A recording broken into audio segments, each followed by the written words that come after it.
Hello guys, welcome to this rather very different video. I've been asked by the GS Escort lads to do a video on a very special car, one of which I've got to say I'm very honoured to be asked to do a video on. So I'll see you very shortly guys when we finally get to GS Escorts. Hello guys, so today we're at GS Escorts with Sammy here with the absolutely amazing and immaculately detailed Mk2 Mexico. The level of detail on this is, you know, you guys think the level of detail I produce is really great, but to me this is on another level. So Sammy, what was the starting position of the car when you finally came in? Well, it started off as a brand new service shell, rolling. It was actually Graham's own car, this one. He bought it as a painted shell about 10 years ago. It was Venetian red. Then he made the decision to sell it. One of our customers bought it to reshell his Mexico into. Originally, funnily enough, when we got it, it was Venetian red, but when we took all the sound deadening pads off, stuff like that, it was actually Carnival red underneath, which is the colour it's in now. So then when the decision made to build it, it was sent away to Andy at Windmill Autos, and he painted it to original spec, called the proper colour scheme underneath, dove grey with all the overspray and all the sound deadening where it's meant to be. And I've got to admit, I noticed all the little things like the overspray was really fantastic, fantastic levels of detail. And I remember coming on your GS Open Day a couple of months back now, and I remember being very impressed with the level of quality of paintwork from Windmill Autos. You know, I thought to myself, if I wasn't so far away, these would be the guys I would definitely use myself going forward. Now that the body shop that I use is closed, so yeah, it's absolutely amazing.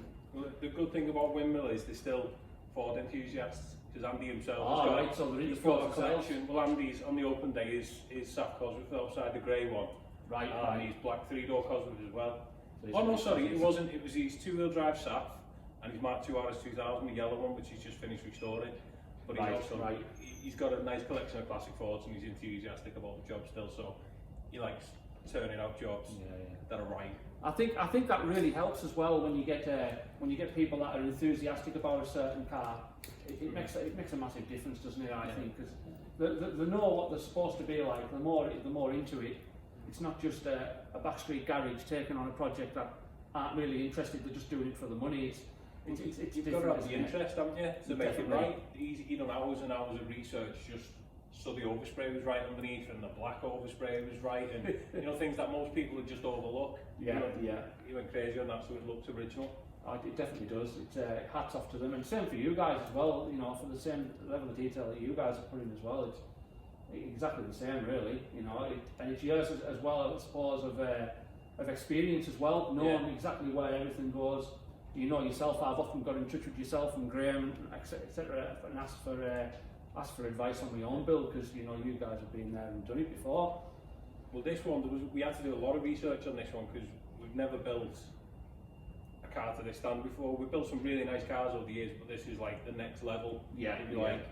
So there was lots of research into clips and what colour they should be and where paint should be, and just trivial stuff that you'd overlook, but it had to be right in this car. Little things like you mentioned before there, we were just looking at before, the original part numbers painted into the leaf springs. You know, that's an immense level of detail for me. Like, you know, that's unbelievable. It really is. There was the work that went into them. Just straight away, as soon as there was the original springs on this car, it was rolling. But we cleaned them up and we found he was originally grey, and we could see the part number in them stenciled in red. So we went straight to the paint shop and had the colour match. And that's the level of detail of that, isn't it? The original satin grey. And then had the stencil made up, so we could put the original part numbers back in, just so it looked authentic. So Sammy, did the customer have any specific requirements and budgets, etc., or was it basically a blank sheet and, you know, go for it? At first, he wanted obviously the right colour scheme underneath, and he wanted the original Carnival red, and it was going to be slightly modified with an LSD and just lowered and stuff like that.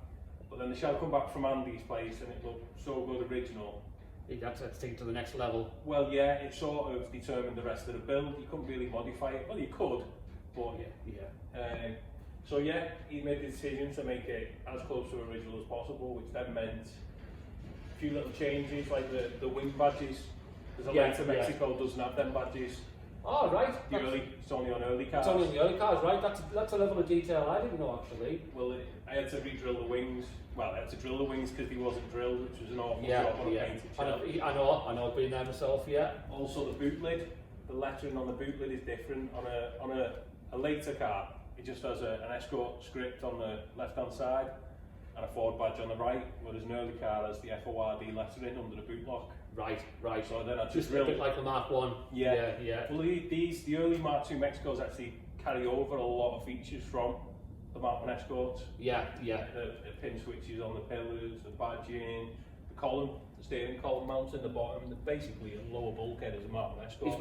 It's just lots of little features. That changeover period between Mark 1 and Mark 2. Yeah. I noticed the door handles as well being chrome. Was that another early? Yeah, that was another early FORD grille, FORD lettering on the back, chrome window inserts, chrome door handles, chrome boot lock, which again the customer didn't like. Right. But it's originality. It was to make the car original, so he had to bite his lip and fit chrome door handles. I think as well, from what I understand from talking to other people, I think the early Ford grills are the one that everyone tends to go for as well, rather than the blue oval. Yeah, well, it makes the car look older than it is. Yeah. I think that's a nicer level of detail, that original grill. Yeah, the first grills. Yeah. There's lots of little details on the shell that make it an early one. It's lots of little details we've learned since we've been building this. One of our customers worked at Ford back in the day, and he come in and he was reading off all the little details. It's nice to have that input there, I suppose, isn't it? Yeah, definitely. Yeah. Like I say, it's been a big learning curve, this car. We've had to learn a lot on building an early Mexico, just to get all the little fixtures and fittings right. Make it very well imagine. As for budget, he didn't really have a budget in mind. It was just basically he wanted the car to be right.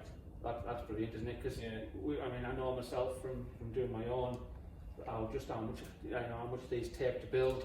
So to do them to this standard and this level, I think that's really the only way, isn't it? Is to just you've got to kind of throw money at it and say it takes what it takes. Well, the problem is once you do what we found in the past, especially with this thing, once you do one part perfect or as close to perfect as you can, then the next part that bolts to it has to be just a same standard. Absolutely, and it only takes one part to not be up to standard to ruin the full car. Definitely, yeah. I understand what you mean. I was just looking at an immaculate Mark 1 Fiesta, one of the nicest I've ever seen at a show the other day, and every aspect of it was better than it came out of the factory, but it had a very rusty exhaust manifold. Exactly. And it just let the car down. I thought, what a shame.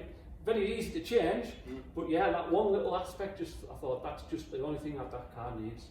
That's what sort of pushed me this build, because early on we'd done the leaf springs on the back, bare metal, and put the original part numbers in, and as soon as we fitted them, the axle had to be the same, and every single thing from then on in, even like down to the point with the engine bay, all the servo was powder coated and the tower was powder coated. Yeah, but you could still see little pitting underneath it.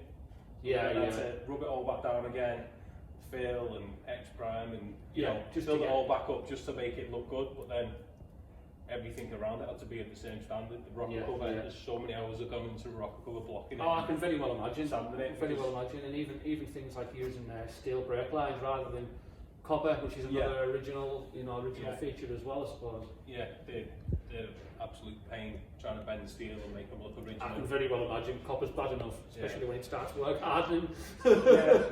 We don't buy them in, we just buy rolls of steel and we make them all for every car. You wouldn't know, you really wouldn't know. We're just studying lots of pictures so we know where every bend is. And getting the kick in it, lots of different pictures and just trying to find the information on the original cars. It's really hard because everyone's been restored or had work over the years. So it's just finding the right car to copy off. Getting one that's truly original to copy from. Rather than copying something that's wrong and then and then it gets slated, or you get people picking out. You get your anoraks coming out. We've had a few of them on this. I can imagine.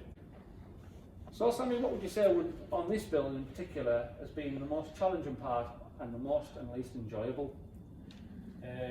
The most challenging is definitely the stripes. without doubt. The first, I've done pinstripes before on like an RS2000, which is just the twin pinstripes, which is relatively easy. But these, yeah, big bulky stickers. Plenty of room for bubbles. Yeah, and also trying to get them all to line up and look like they're meant to be.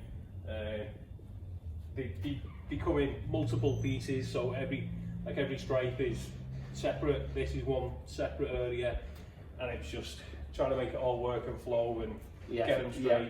That was probably the most rewarding when he was finished, but I can imagine. The least enjoyable. But they also, all the time the car's been getting built, it's had no stripes on it, so it never looked like a Mexico, and everyone was commenting on posts on Facebook saying it needs its decals. Yeah. So I think it does personally as well. Yeah, I think a Mexico only looks a Mexico when it's got the decals in. That's just my opinion. I think it finishes it off. I really do. Like, to be honest with you, without decals, it just looked like a normal two-door Mark II. Yeah, absolutely. Steel wheels and stuff like that. There's nothing to give it away as a Mexico other than the boot spoil and the bib on the front. Yeah. But definitely the worst job. I don't want to do any again in a hurry. I know exactly what you mean. I had nightmares thinking about putting my own RS stripes on, and I'm not going to lie, I didn't do mine. I found that out to a company, so hats off to you for having a go with that, because I don't think I would have.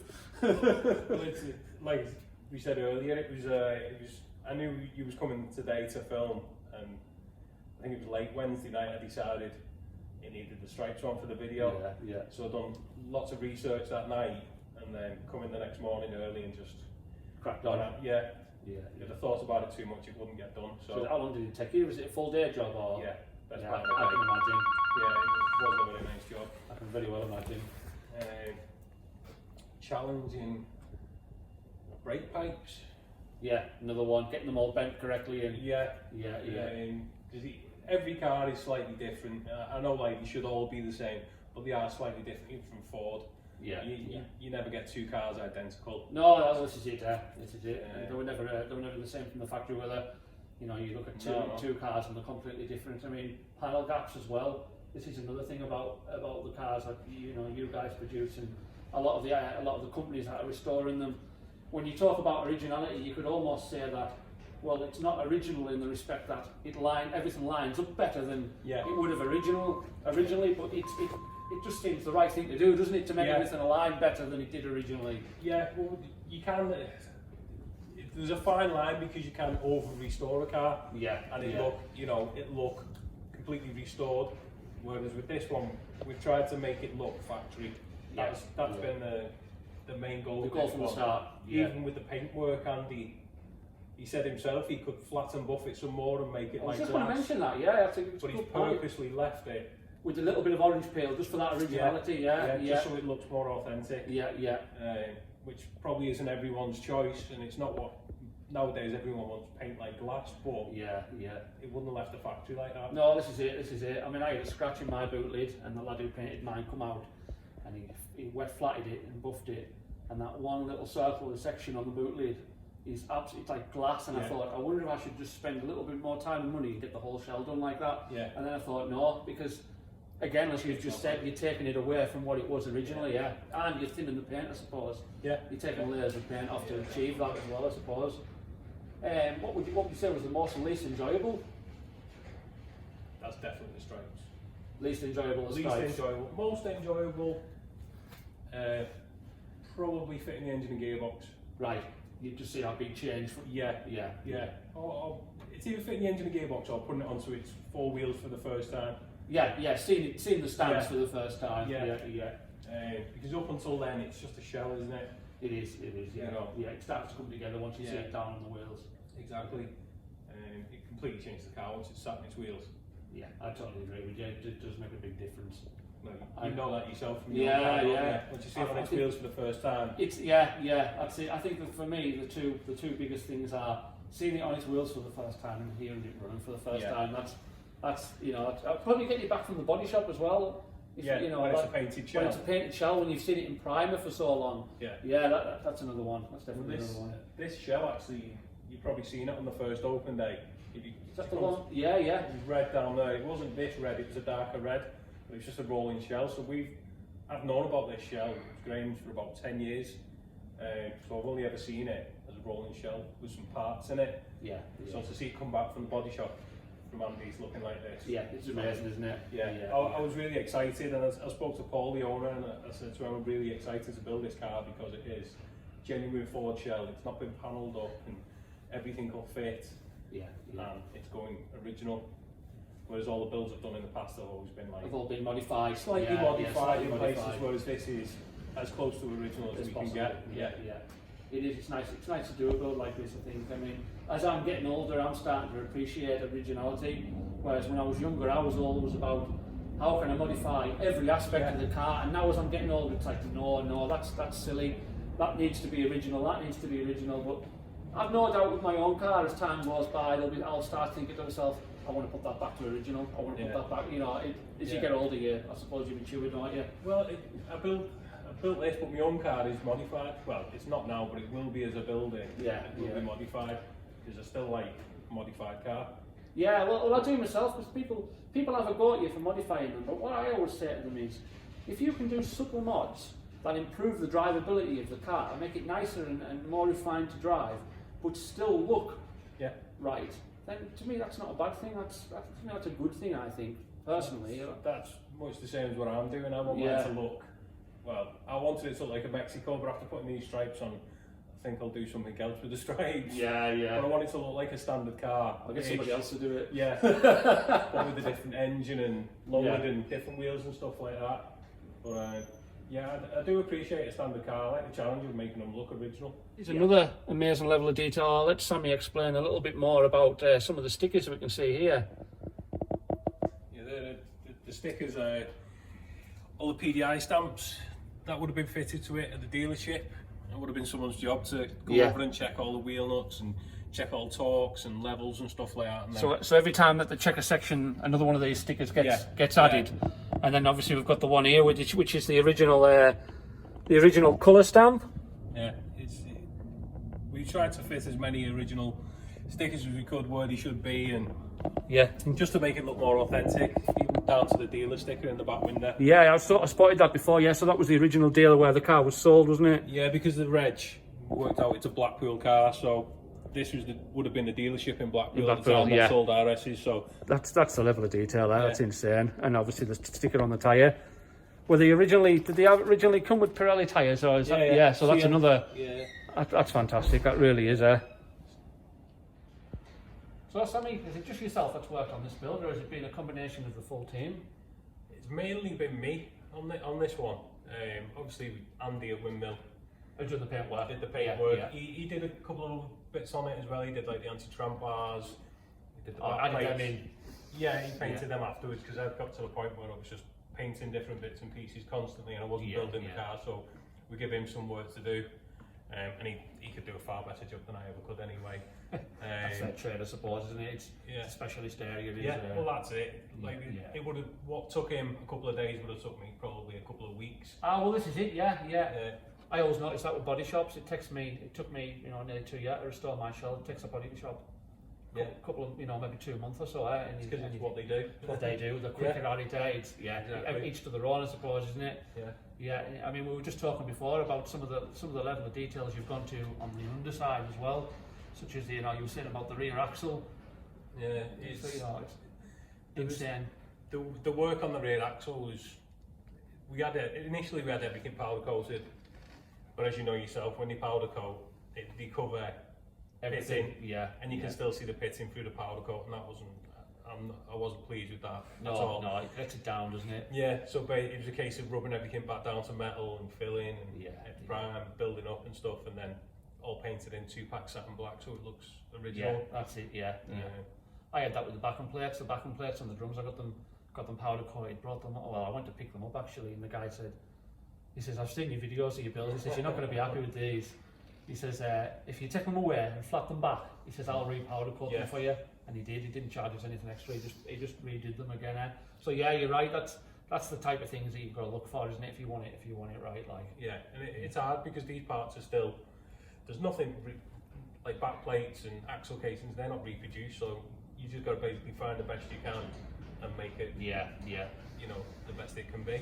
I mean, when you start talking about stuff like colour coding the track rod ends, putting the part numbers onto the leaf springs and stuff. That's just a level of detail that's absolutely over my head. That's amazing. It really is. Like, well, to be honest with you, we always try and do the best that we can do, but with this one we've gone. Yeah, because you can tell the shell warranted it. You know, you couldn't get away with just painting things black and just putting them on. No, this is it. Coating them. I mean, I've seen some really nice stuff you've done when I've been here. I really like the blue one with the Z-Tech in that you did not too long back. That was really, really nicely done as well. But yeah, I think you're right. I think you took this to the next level. We've tried to. Yeah. Like you said, things like the track rod ends, having them. Lucky enough, they was original track rod ends. So the paint was okay in them, but they were still 30 years old, so we had them colour matched. Yeah. And then painted in 2-pack and roll bar that come back pitted. It was powder coated, but it was pitted, so again, rubber back to bare metal and high build. And that's where you've gone one level further than me, because my anti-roll bar does have a bit of pitting, and I live with it, and I start looking at little things like, you know, what you just said about what you guys did with that, and I start thinking, I'm going to have to raise the bar here. that's things you can alter down the line. You know, you can get yourself another anti-roll bar and do that, and then just swap it. Absolutely, you know. It's a bolt-on part, isn't it? Yeah. It's not a big one. It's never ending. No, you never finished, are you? Just because the car drives and it's MOT'd, it's never finished. No. People always say, when's it finished? Yeah, as you say, they never are finished. No. So, Sammy, how long did this particular build take to build? Roughly 12 weeks. That's a short time. Yeah, it's just my time. Obviously, the body shop had it as well. But I've been on this one for basically 12 weeks putting it together. In total, just constantly. Yeah, it was mainly paintwork, painting, prepping parts. That's at the time, as you know. Yeah, definitely. How long was it in the body shop? Did they have it? A while as well? About 5 months. But they wasn't working on it solid. They're obviously working on it around other jobs. Doing it between jobs. Yeah. I was quite lucky that it was a good shell that we sent to the body shop. Yeah. So they didn't have a massive amount of work. It would have made it even longer again, I suppose, wouldn't it? But just to get it to this standard, it took a lot of time. Absolutely, definitely. So is it actually complete now, or is there still aspects of it to do? No. I've noticed 1 or 2 little bits here and there, but very, very minor. Yeah, well, prop shaft, and we're just waiting for the prop shaft to come back now. That's been sent away to be reconditioned. Balanced and everything. Yeah. Exhaust, the rest of the exhaust system needs painting and fitting.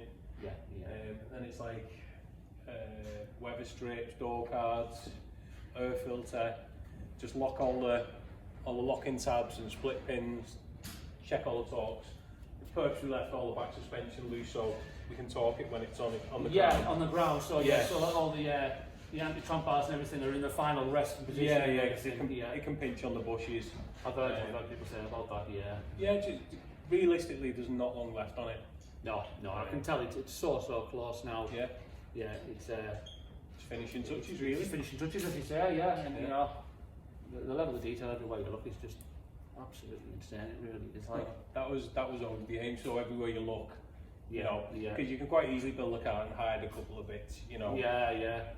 I remember at your opening day, I remember someone saying, why is this black overspray on here and that, and I actually said, I can't remember who it was, I actually said to the guy, I said that's how they were. I said that's the level of they went to try and make it as they were. Well, the thing is, back in the day they didn't mask everything off and paint it perfect. This come down the production line and 2 guys, probably one either side, just blasted down the sills, and so this is the overspray here, the black.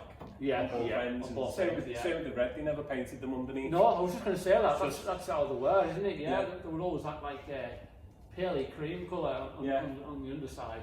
Well, they call it dove grey. It's like the original primer the shells were in. Right. And then they literally just dusted some colour down the sides. Cheap and cheerful. They tried to replicate. I mean, obviously this won't be an everyday car. This will be a toy to the owner. But you can understand why, when they've only got that very thin coat underneath, why the corroded like I suppose, without putting a good rust protection underneath. But for this is for originality, and it'll probably be a short tart, I would imagine, won't it? He does plan on using it. It won't be much. Right. But he wants to get it to some shows. The good thing about it being done now is it's using modern paint.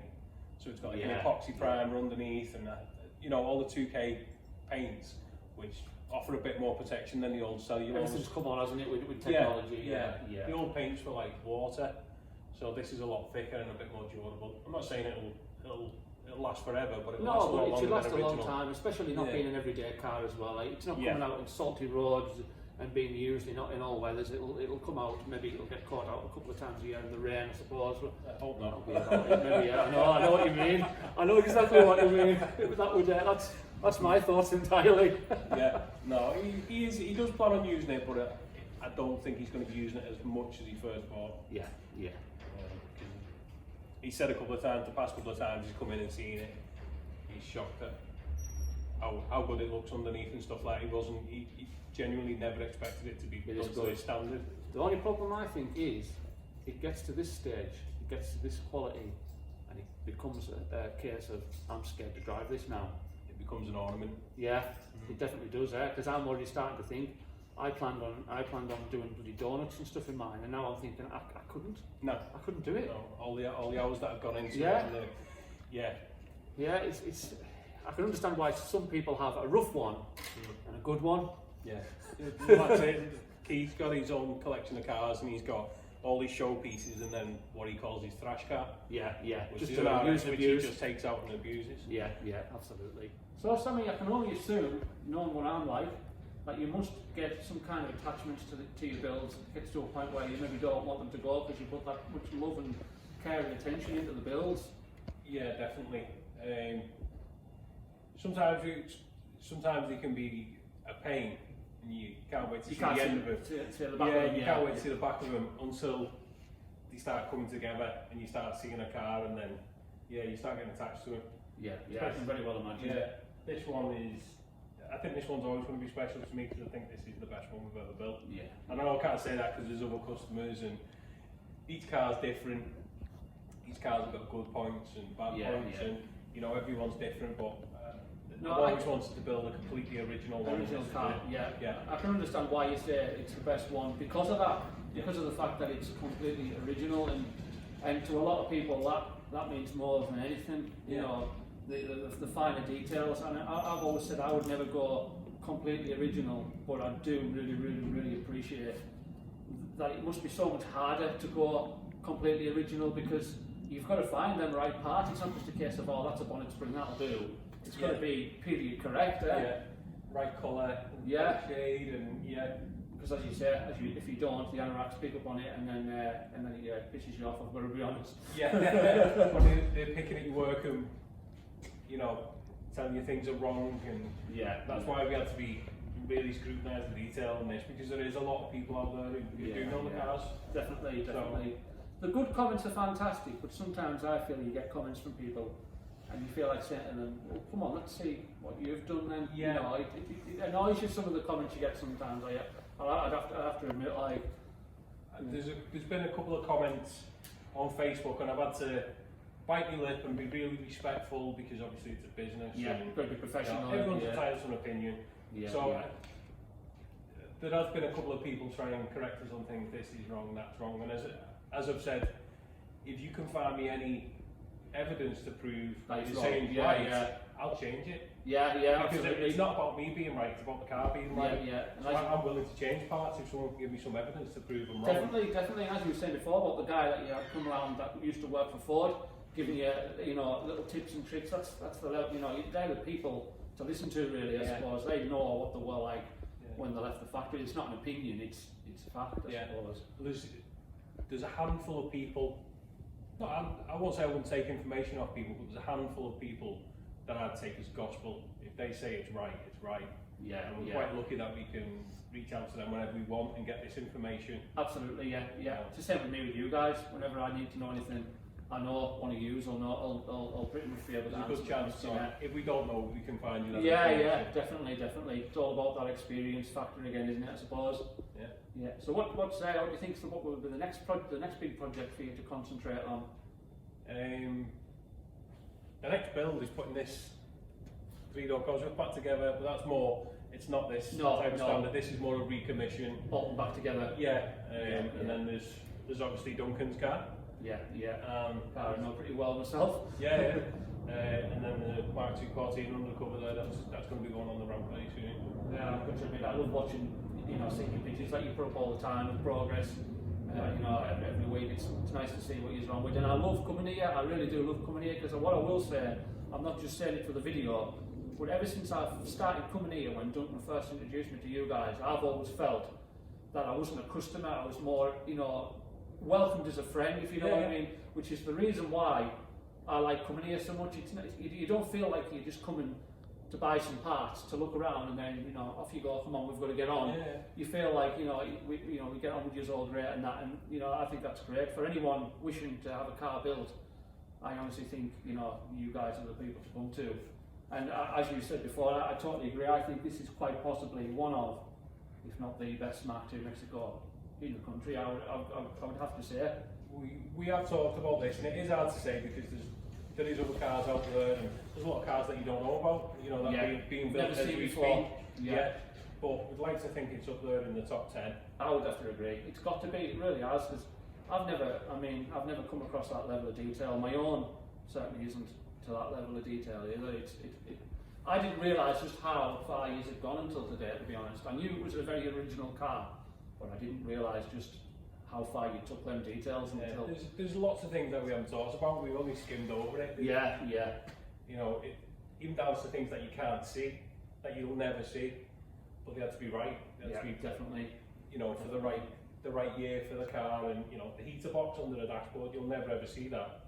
But that's correct. That's the correct metal heater box, and it's all restored. And there's probably 2 days' work restoring the heater box, so it looks like brand new. You'll never see it.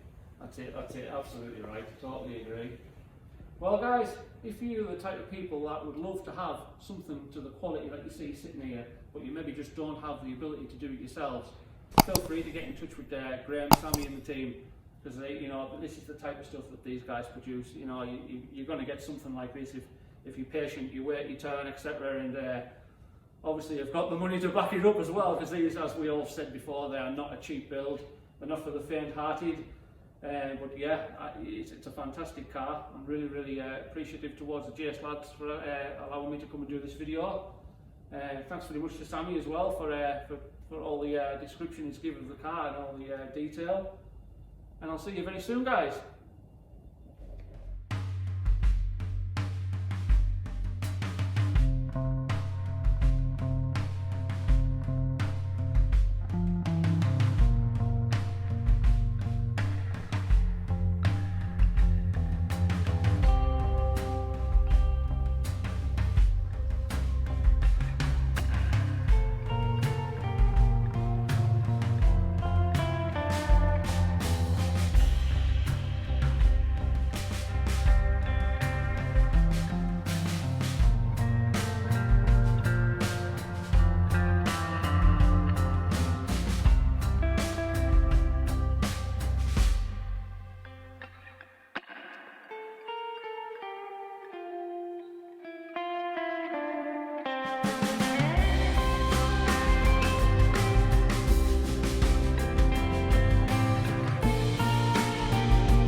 So Sammy, how long did this particular project take to build? I've actually forgot.